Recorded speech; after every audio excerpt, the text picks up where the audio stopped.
What's going on, my party people? This is take number 50. I'm having a hard time today. Hopefully this will be my last take, but it's just one of those days. Struggling to talk, so bear with me. Talking about food labels today. So, a couple of things. First thing I always like to start off with when it comes to food labels is the fact that you have to come to terms with the fact that no one has your back but you.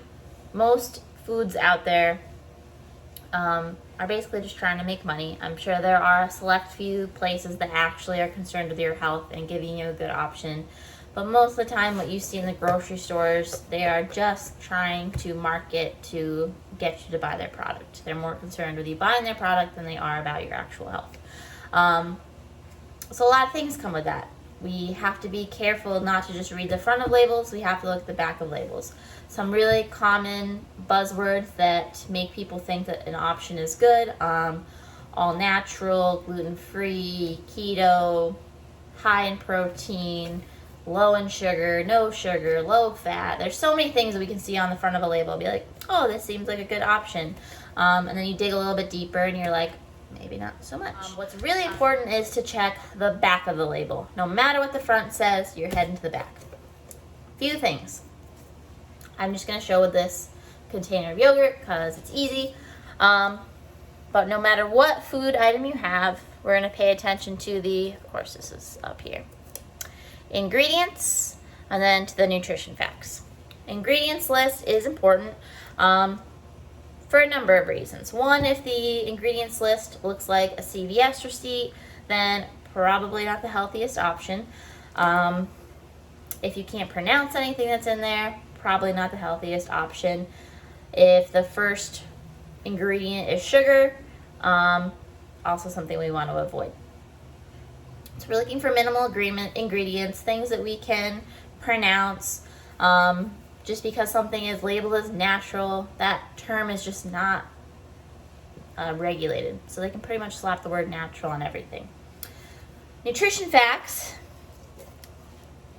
Number one thing we want to look at is, obviously we're going to look at the calories, but then how many servings per container. So this is another way that food companies try to deceive you.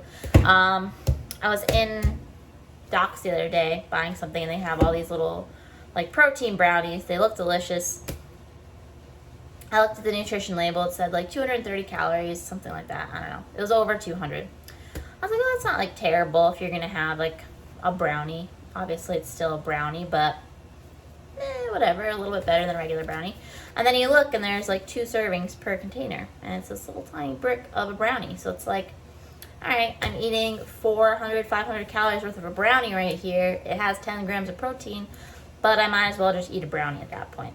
So it's kind of like learning to look at how many servings are in things, how many calories are in things, to really understand, is that food item worth it? Is it actually healthy?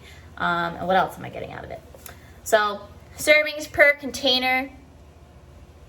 There's lots of foods out there that it looks like it's 1 serving, but when you read the back, there's 2. So sometimes there are foods that I just put back because I'm it's not really worth it to me. If I'm going to eat that many calories, I'd rather have something else. Next thing we can start to look at, obviously added sugar. But if you are trying to just make better choices in general, we do want to be getting some protein. So I want to be making sure that not every single food item I get is just full of carbs and fat. I want to be getting some protein in there as well. Obviously not every meal or everything you ever eat is going to have protein in there, but if you're trying to make better choices, that's a good thing to look at too. You'll also have food items that say no high fructose corn syrup, but when you look, they're just as full of sugar, or maybe they have a lot of fake sugars in there. I'm going to do a video soon about fake sugars, probably my next one, sometime in the next couple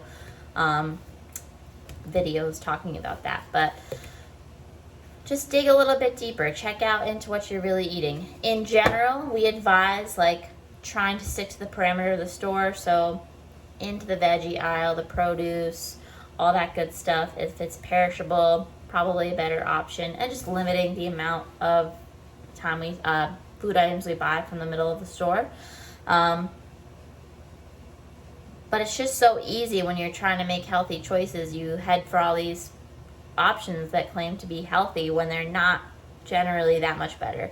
For instance, there's like healthy versions of Cheez-Its, and while they might be better in the sense of not as many chemicals or as much crap as the Cheez-Its, you're still eating the same amount of calories and carbs. So, well, maybe, for your body it's slightly better. If you're trying to lose weight, it's not actually going to be any better because you're still eating the same amount of food, and still probably going to overeat it because snacks are delicious.